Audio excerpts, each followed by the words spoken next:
So got a request for an episode theme from a subscriber, which I very much appreciate. So let's talk about packing the court. So we remember last fall when Biden got the nomination and the polls started coming out that showed that he was leading, that Republican pundits started talking about this idea of how if Biden becomes president, he's going to pack the court. So let's do a brief history of the Supreme Court.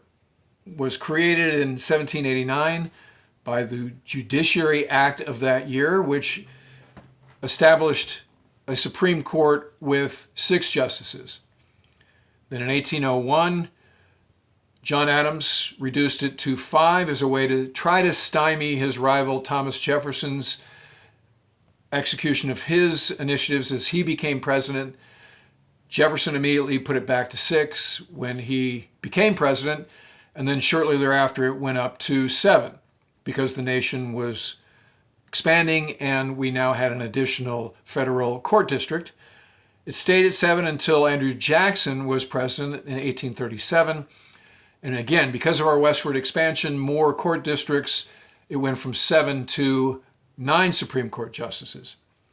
So during the Civil War, it briefly went to 10.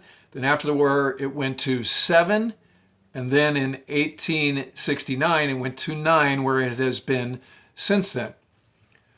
So during President Franklin Delano Roosevelt's first administration, now remember he was reelected 3 times, but he had 4 terms. He died during his 4th term, and Harry Truman, who was his VP, served out most of his 4th term.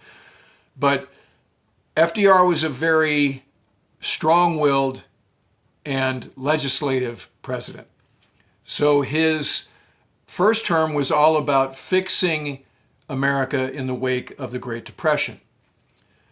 So the Great Depression was a total collapse of Wall Street, high unemployment, nation in tatters.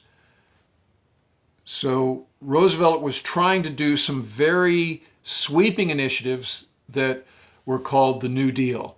And the New Deal was about banking regulations, social securities, all kinds of different programs that we may take for granted now were a new idea.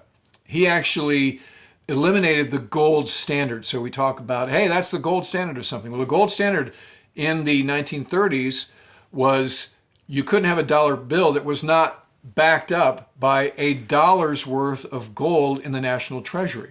So FDR eliminated that. But as he was trying to institute things like FDIC to ensure deposits and other things about Social Security where you would pay into a pool so that you would have a savings, he bumped up against conservative lawmakers who viewed these initiatives as against the Constitution and government overreach. So FDR was frustrated and very much disinterested in just leaving it as the status quo, again, because he was trying to prevent another financial meltdown. So let's listen to him on one of his fireside chats, and you can hear his frustration. When I made my first radio report to you, we were then in the midst of the great banking crisis.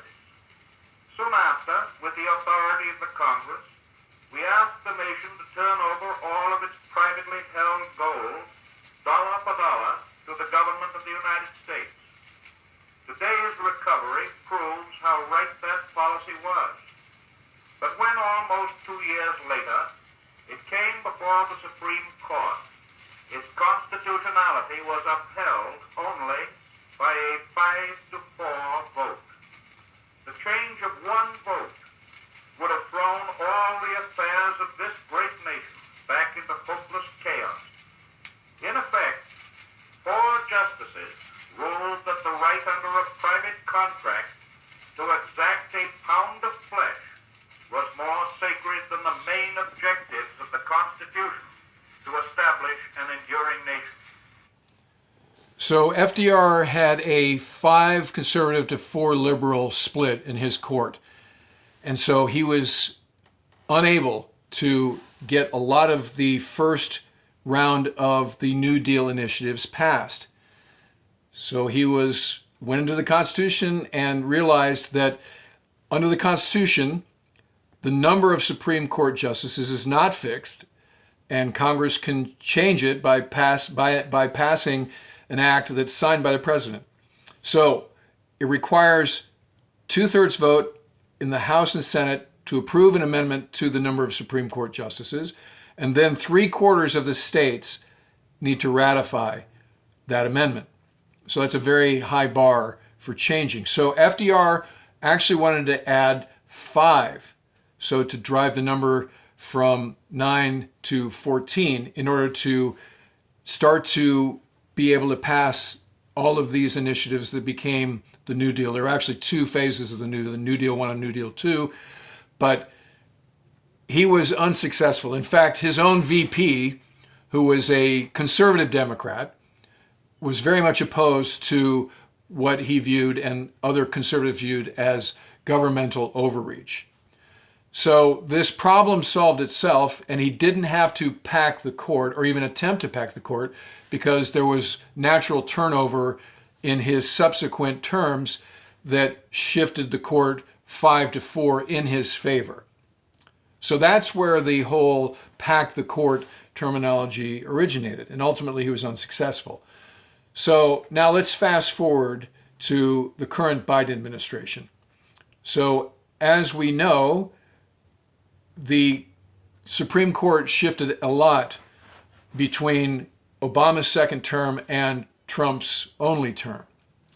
And we'll remember that the Merrick Garland nomination was basically given the Heisman during the lame duck period of Obama.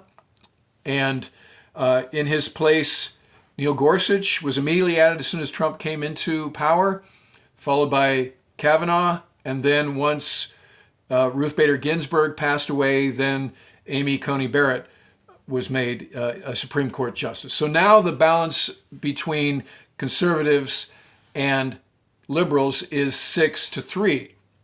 So there is great concern, great hue and cry in progressive/Democrat/liberal circles about some things that are at risk, most certainly Roe v. Wade. And so that is in play, and there's some question about what would a President Biden do to prevent the overturning of Roe v. Wade, not to mention what if he hits up against Supreme Court pushback on some of his initiatives around climate and around healthcare. So as we mentioned, it is a very high bar to rearrange the Supreme Court. So to change 6-3 to a 7-6, obviously you're going to have to add 5 Supreme Court justices. With that standard, 2/3 in both houses and then 3/4 of the states have to ratify it. I'm telling you that's not going to happen.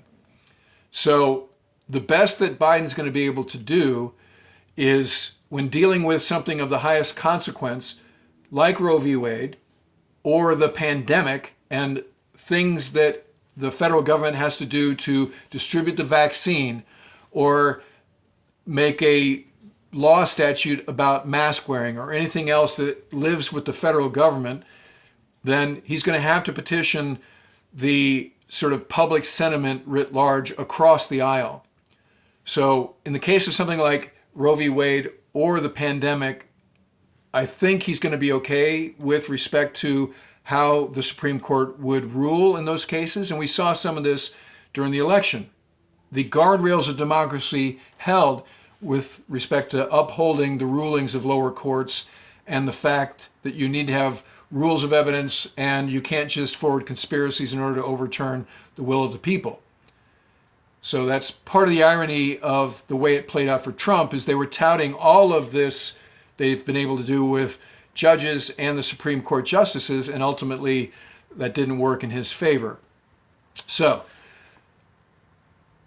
the bottom line is Biden won't be able to pack the court, nor do I think he would even try. So with respect to the accusations made last fall about packing the court, I think they're moot and were really never even in play.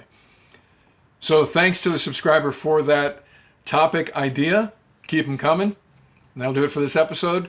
As always, please subscribe, like, comment, and share. I look forward to talking to you again soon.